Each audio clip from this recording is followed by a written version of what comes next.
Nigeria and Lebanon, separated by 4,267 miles, and they are both having the same issues right now as far as the people not having access to their own money.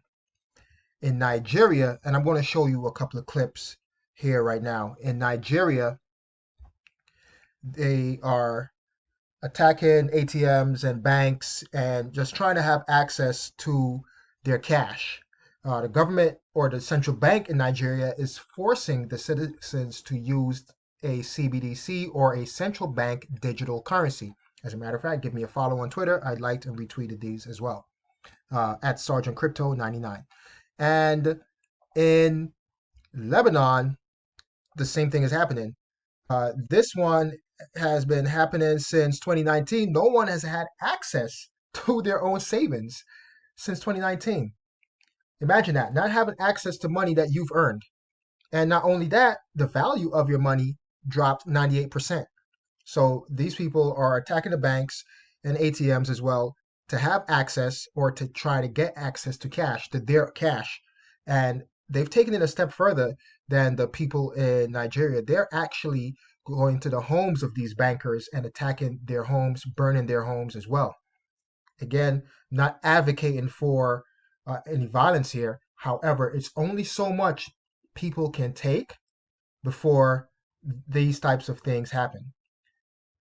The central bank digital currencies, the bank bail-ins, right? These are things that can and will eventually happen here in the West. This is why I advocate so much for us to adopt Bitcoin and cryptocurrencies. No one can take away your Bitcoin. No one can take away your crypto. They can't force you to give it up to them.